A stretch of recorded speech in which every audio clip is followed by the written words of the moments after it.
Oke, baiklah, shalom dan selamat pagi. Pada hari ini kita masuk dalam doa pembukaan. Mari kita berdoa, kita datang ke hadirat Tuhan sebelum kita memulakan kebaktian kita. Mari kita berdoa. Tuhan Allah Bapa kami di surga, terima kasih Bapa karena Engkau sudah memberi kami kesempatan untuk beribadah, datang kepada Engkau, memuji dan menyembah Engkau. Pada saat ini Bapa, biarlah Engkau menyertai setiap ibadah kami, dari mula pertengahan ke akhirnya, biar Roh Kudus-Mu hadir di tengah-tengah kami dan kami dapat masuk di dalam hadirat-Mu. Kami serahkan ibadah ini dalam tangan-Mu Bapa, biar Engkau sertainya. Setiap anak-anak-Mu yang mengambil bagian pada hari ini, Engkau pakai mereka sesuai dengan kehendak dan rencana-Mu, sesuai dengan talenta yang Kau berikan kepada mereka. Biar mereka dapat gunakan untuk memuji Engkau, untuk memuliakan Engkau Bapa. Kami buka acara ibadah kami hanya dalam nama Yesus. Kami sudah berdoa dan ucap syukur. Amin. Shalom dan selamat pagi kepada kita semua. Sebelum kita memulakan kebaktian kita pada pagi ini, sebagai panggilan berbakti kita, mari kita membuka kitab kita di dalam Mazmur 150 ayat 1 hingga 6. Haleluya, pujilah Allah dalam tempat kudusnya, pujilah Dia dalam cakrawalanya yang kuat, pujilah Dia karena keperkasaannya, pujilah Dia sesuai dengan kebesarannya yang hebat, pujilah Dia dengan tiupan sangkakala, pujilah Dia dengan gambus dan kecapi, pujilah Dia dengan rebana dan tari-tarian, pujilah Dia dengan permainan kecapi dan seruling, pujilah Dia dengan ciracap yang berdenting, pujilah Dia dengan ciracap yang berentak.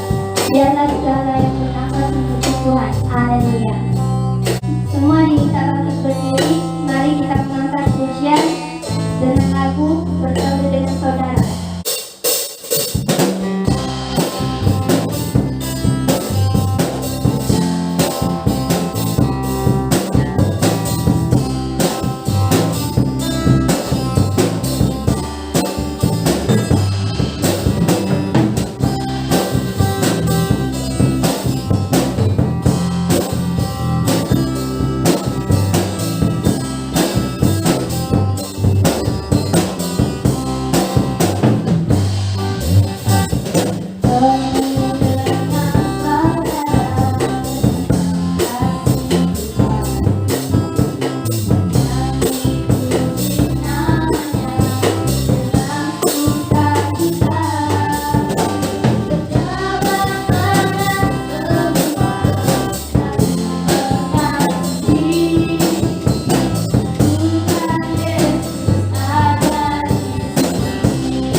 saat kita berhadapan dengan COVID-19 ini, maka saat inilah kita akan menyelidiki diri kita, apakah kita bangun, apakah kita pelihara diri kita, apakah kita berada di dalam keadaan yang suka untuk menyelamatkan orang lain. Dalam 3 hal ini saya membawa Anda untuk membaca di dalam Yudas pasal yang pertama ayat 20 hingga yang ke-23. Siapa ada Alkitab? Buka dalam Alkitabmu di dalam Yudas pasal 1 ayat yang ke-20 hingga yang ke-23. Sekali lagi saya ulangi, Yudas 1 ayat 20 hingga 23, begini bunyinya. Akan tetapi kamu, saudara-saudaraku yang kekasih, bangunlah dirimu sendiri di atas dasar imanmu yang paling suci dan berdoalah dalam Roh Kudus. Ayat 21, peliharalah dirimu demikian dalam kasih Allah sambil menantikan rahmat Tuhan kita Yesus Kristus untuk hidup yang kekal. Ayat 22, tunjukkanlah belas kasihanmu kepada mereka yang ragu-ragu. Ayat 23, selamatkanlah mereka dengan jalan merampas mereka dari api. Tetapi tunjukkanlah belas kasihan yang disertai ketakutan kepada orang-orang lain juga, dan bencilah pakaian mereka yang dicamarkan oleh keinginan-keinginan dosa. Mari kita berdoa. Bapa di surga yang kami kenal dalam nama Tuhan Yesus Kristus yang penuh kasih, saat ini kami mau mendengar Engkau berbicara buat kami. Kami rindu dibentuk, kami rindu untuk dipulihkan. Berbicaralah Bapa pada pagi ini, karena kami siap mendengar. Di dalam nama Tuhan Yesus kami sudah berdoa. Amin. Saya katakan tadi bahwa di saat kita berhadapan dengan pandemik, maka saat itu kita adalah saat diperhadapkan kepada 3 hal, yaitu pertama, bagaimana kita bangunkan diri kita sendiri, bagaimana kita pelihara diri kita sendiri, dan bagaimana kita memelihara dan menyelamatkan orang lain. Ini adalah pesanan daripada firman Tuhan yang telah kita baca sebentar tadi, yaitu di dalam Yudas pasal 1 ayat yang ke-20 hingga yang ke-23. Kita melihat yang pertama, sebelum kita membangun orang lain, kita harus bangun diri kita sendiri. Di dalam ayat yang ke-20, akan tetapi kamu, saudara-saudaraku yang kekasih, bangunlah dirimu sendiri di atas dasar imanmu yang paling suci dan berdoalah dalam Roh Kudus. Itu dari diri kita sendiri. Sebab itu saya bawa Anda untuk merenungkan, bermula dari diri kita sendiri. Bermula dari diri kita sendiri berarti kita harus bangunkan dulu diri kita sendiri. Ayat ini menunjukkan kepada kita bahwa bermula dari diri kita, yaitu bangunlah dirimu sendiri di atas dasar imanmu yang paling suci dan berdoalah dalam Roh Kudus. Ada 2 hal kaidah yang diberikan oleh firman Tuhan kepada kita dalam ayat yang ke-20 untuk membangun diri kita sendiri. Yang pertama ialah seorang yang membangun dirinya sendiri ialah dia membangun dirinya di dalam iman.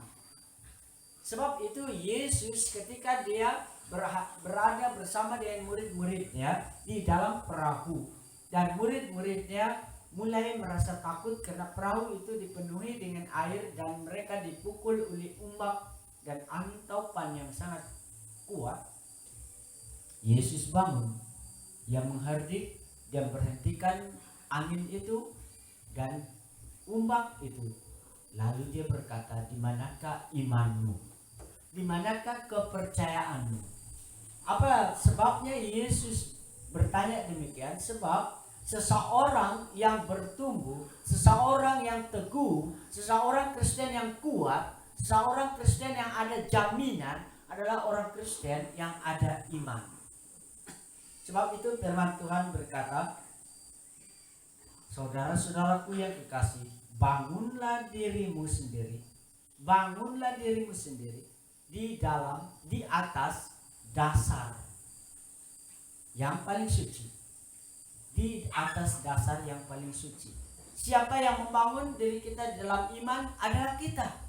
Siapa yang membuat kita ini teguh adalah karena kita beriman adalah kita. Kita yang harus percaya. Di dalam ayat firman Tuhan yang lain berkata begini. Iman itu timbul daripada pendengaran. Apabila Anda mendengar firman Tuhan, Anda dikuatkan. Dan apabila kamu, saudara dan saya menanggapi firman Tuhan itu, maka kita akan dikuatkan, dan kekuatan itu membawa kita kepada kepercayaan iman kepada Tuhan Yesus. Iman itu dibangun di dalam diri kita.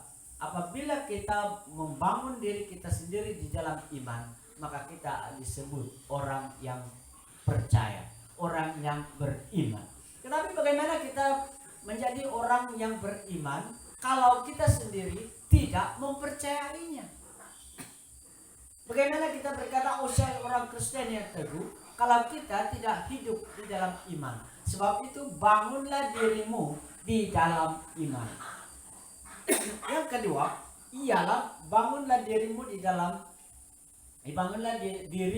ialah orang yang membangun dirinya sendiri, orang yang suka bersekutu dengan Tuhan.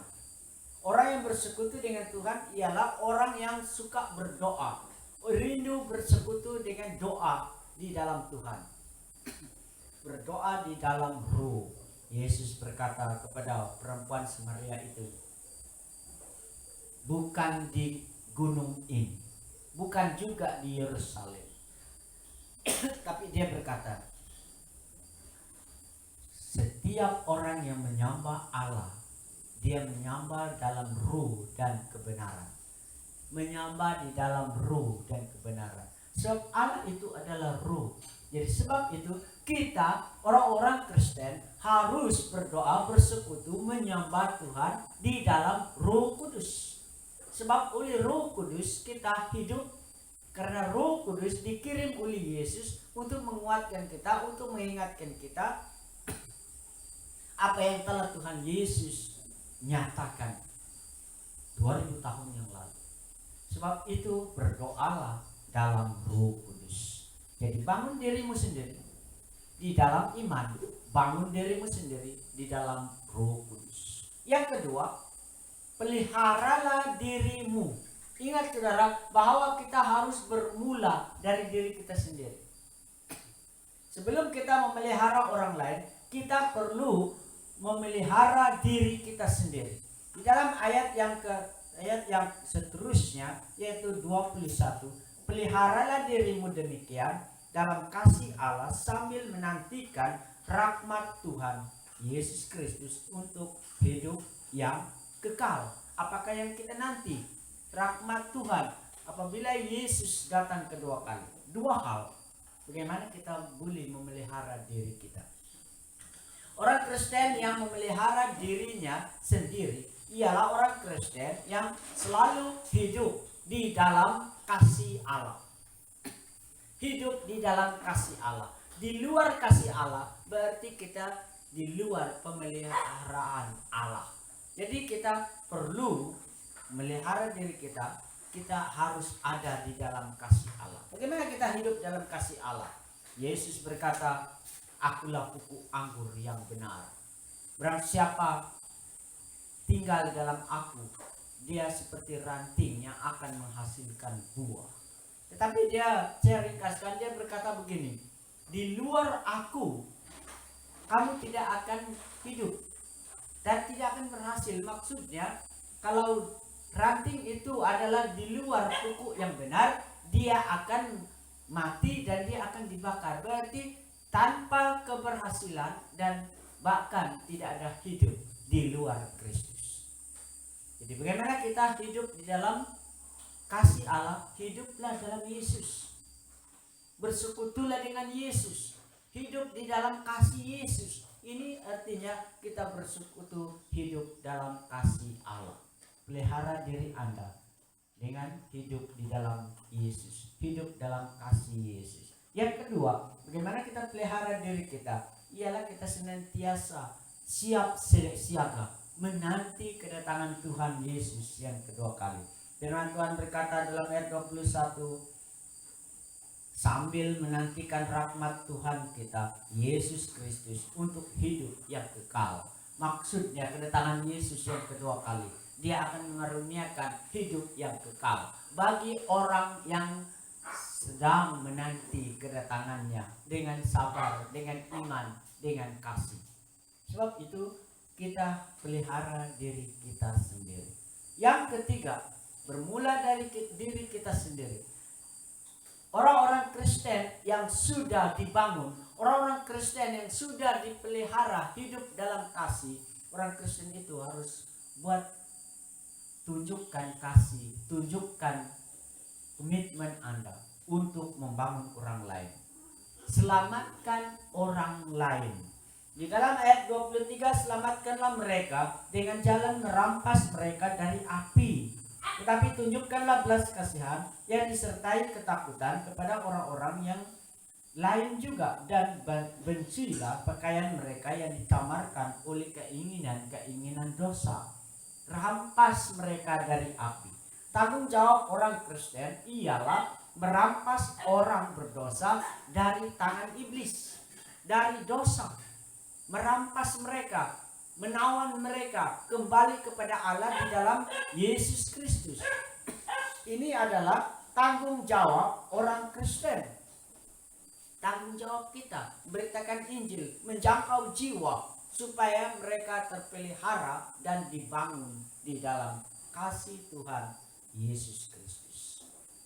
Yang kedua, selamatkanlah orang lain, berarti kita jangan kompromi dosa mereka. Jangan kompromi dosa mereka, tetapi benci pakaian mereka yang dicemarkan oleh keinginan dosa. Maksudnya kita tidak akan kompromi dengan dosa mereka, meskipun kita berada di tengah-tengah mereka untuk menyelamatkan mereka, untuk merampas mereka, untuk memberitakan Injil bagi mereka. Tapi jangan sama sekali tercamar oleh dosa mereka. Maksudnya kita menjangkau jiwa orang-orang berdosa, tetapi jangan ikut dengan perbuatan mereka. Ini adalah tanggung jawab orang-orang Kristen. Saudara yang dikasihi dalam nama Tuhan Yesus, sudah dinyatakan oleh firman Tuhan bahwa menjelang akhir zaman akan ada orang yang akan tampil, yaitu pengijik-pengijik yang hidup menurut hawa nafsu dan memecahkan jemaat Tuhan. Mereka adalah pengijik, mereka adalah menawan orang Kristen untuk ikut dengan mereka, dan mereka memecah belahkan jemaat Allah. Ini tugas iblis, menggunakan manusia yang benci akan keselamatan, yang tidak mengenal Tuhan. Jadi akhir-akhir ini banyak tanda yang sudah terjadi. Saya tidak bernubuat bahwa ini akhir zaman, tapi firman Tuhan yang berkata bahwa bersiap siaga itu adalah berarti kita menanti kedatangan Tuhan. Kita harus bersiap sedia, karena kita tidak tahu bila waktunya Yesus akan datang kembali. Tetapi sebelum kedatangan Yesus, orang-orang yang dipakai oleh iblis dunia ini, mereka dengan hawa nafsu memecahkan jemaat Allah. Ingat dengan tanda-tanda ini, dia akan datang dan memecahkan. Ini tugas iblis melalui orang-orang yang rela dipakai. Kita harus berjaga-jaga. Oleh itu, bangunlah dirimu dalam iman, bangunlah orang lain di dalam iman, supaya dengan demikian maka kita berada di dalam iman yang dibangun dan dipelihara dan memelihara orang lain. Paulus berkata, dengan tidak memandang lagi zaman kebodohan, maka sekarang Allah memberitakan kepada manusia bahwa di mana-mana semua mereka harus bertobat. Di dalam Kisah Rasul pasal yang ke-17 ayat yang ke-30, di mana-mana harus bertobat. Bagaimana kita melangkah diri kita untuk membangun diri kita sendiri, melihara diri kita sendiri, sentiasa sadar akan dosa. Bertobat itu adalah jalan yang terbaik. Bahasa Yunani berkata begini, bunyinya begini, metanoia. Metanoia itu berarti menyesal, mengubah pikiran, dan berbalik meninggalkan dosa. Sungguh kaya perkataan Yunani menjelaskan mengenai dengan bertobat. Orang yang bertobat itu berarti orang itu metanoia, yang berarti menyesal, mengubah pikiran, berbalik, dan meninggalkan dosa. Orang Kristen harus metanoia, yaitu dia harus menyesal apa yang telah dia buat. Orang Kristen perlu mengubah pikiran. Orang Kristen perlu berbalik dan meninggalkan dosa. Inilah firman Tuhan yang telah menekankan kepada kita. Pesannya, ingat saudaraku yang terkasih, bahwa bangunlah dirimu sendiri, peliharalah dirimu, dan selamatkanlah orang lain. Mari kita berdiri untuk berdoa. Bapa di surga, kami mengucap syukur karena firman yang telah berbicara buat kami pada pagi ini. Kiranya Engkau terus berbicara di dalam hati kami semua, supaya kami benar-benar insaf akan dosa yang membawa kami kepada keruntuhan, pemecahan jemaat. Tetapi biar Tuhan tolong kami, supaya kami dapat bangunkan diri kami sendiri, pelihara diri, dan juga membangun orang lain, menyelamatkan orang lain di dalam Yesus. Terima kasih Bapak, kami siap saat ini. Di dalam nama Yesus kami bersyukur atas firman-Mu dan kami sambut. Mari yang percaya katakan amin. Tuhan berkati. Sebagai penyampaian firman Tuhan, datang persembahan disarankan. Mari kita mengangkat pujian berbahagia hidup.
Kita masuk di dalam doa syafaat pada pagi ini. Pertama-tama kita mendoakan supaya Tuhan putuskan rantaian COVID-19 ini. Kita bukan kehendak kita, melainkan kehendak Tuhan yang akan jadi. Kita berdoa untuk keselamatan semua jemaat kita supaya dilindungi dari COVID-19. Juga semua jemaat Sunduron, jemaat di mana saja, gereja-gereja, jemaat lindungi. Kalau ada yang sakit, kita doakan supaya mereka disembuhkan. Kita berdoa untuk semua ekonomi kita karena terjejas oleh COVID-19 ini. Kita juga berdoa untuk semua rencana anak-anak kita, ada yang sekolah, ada yang bekerja. Kiranya Tuhan akan mendahului dan beri hikmat, kuasa, kemampuan untuk mereka. Kita berdoa untuk persembahan persepuluhan sebentar tadi. Mari kita berdoa. Kita berdiri sama-sama dan kita berdoa. Bapa Surgawi, kami sekali lagi datang kepadamu. Kami berdoa Bapa untuk COVID-19 ini. Mohon belas kasihan dari Tuhan. Karena kami percaya bahwa Tuhan berkuasa untuk memutuskan rantaian COVID-19 ini. Kami tahu bahwa apabila Tuhan menghendaki, tidak ada yang mustahil bagimu Tuhan. Kami berdoa, lindungilah semua jemaat yang kami layani dari COVID-19 dengan bungkusi mereka dengan kuasa darah. Juga begitu juga semua jemaat baptis seluruh Sabah dan juga jemaat baptis di Sunduron, bahkan semua orang-orang percaya di seluruh dunia. Tuhan lindungi dari COVID-19. Kalau ada yang sakit, kami sembuhkan dalam nama Yesus. Kalau ada yang lemah, kuatkan dalam nama Yesus. Dan biar mereka tetap percaya bahwa hanya Yesus adalah tempat berlindung dan bersandar. Dan berdoa biar akan terjadi suatu mukjizat bagi semua orang percaya, supaya orang-orang yang belum percaya mereka akan melihat dan mereka jadi percaya kepada Tuhan Yesus, dan biar nama Yesus dimasukkan di seluruh dunia. Dan berdoa Bapa untuk semua ekonomi kami, ekonomi jemaat, pastor-pastor, dan juga semua para peniaga, semua yang bekerja, dan semua pekebun. Kiranya Tuhan perhatikan dan Tuhan pulihkanlah ekonomi kami semua. Kami berdoa Bapa di surga pada saat ini khusus buat semua anak-anak kami dalam semua rencana untuk bersekolah, untuk bekerja. Karena Tuhan mendahului, menyertai, dan Engkau tunjukkan buat mereka apa yang mereka harus buat. Beri hikmat, kuasa, kemampuan untuk mereka. Segala kuasa kegelapan yang menghalangi anak-anak kami, mengganggu, dalam nama Yesus kami patahkan kuasa itu. Tapi kami mohon biar kuasa Tuhan Yesus akan dinyatakan. Dan berdoa untuk semua jemaat di mana saja yang juga terjerumus di dalam perkara-perkara yang tidak menyenangkan Tuhan, seperti perkara pengambilan dada atau sebagainya. Kiranya Tuhan Engkau menyadarkan dan Engkau memulihkan dan Engkau membawa mereka kembali kepadamu, dan biar mereka dipulihkan dan mereka akan dapat memuliakan nama Tuhan. Dan berdoa Bapa di surga, segala roh-roh jahat yang mendorong mereka kami patahkan dalam nama Yesus. Tapi biar roh Tuhan bekerja dalam hati mereka. Dan berdoa Bapa di surga untuk persembahan dan persepuluhan sebentar tadi. Kami bersyukur atas kecukupan yang Tuhan beri. Tetapi kami berdoa kiranya Engkau berkenan untuk menerimanya, untuk menyokong pekerjaan Tuhan. Berkatilah setiap tangan yang menghulurkan berkat persembahan dan persepuluhan ini. Limpah berkat kami pohon untuk mereka, supaya mereka bersama kami akan terus dapat bekerja dan memuliakan nama Tuhan dengan hasil kerja kami. Yang berdoa untuk mereka yang kekurangan sehingga tidak dapat memberi persepuluhan, Tuhan berkati dengan kecukupan dan dorong mereka untuk memberi persepuluhan di hadapan Tuhan. Dan kiranya limpah berkat terus mereka rasa dan nama Tuhan dipermuliakan. Terima kasih Bapa. Banyak bahan doa yang harus kami naikkan, tapi Tuhan lebih tahu, dan Tuhan telah menyediakan berkat bagi setiap orang yang percaya. Terima kasih Tuhan atas segala berkat-Mu. Dalam nama Yesus kami sudah berdoa. Amin.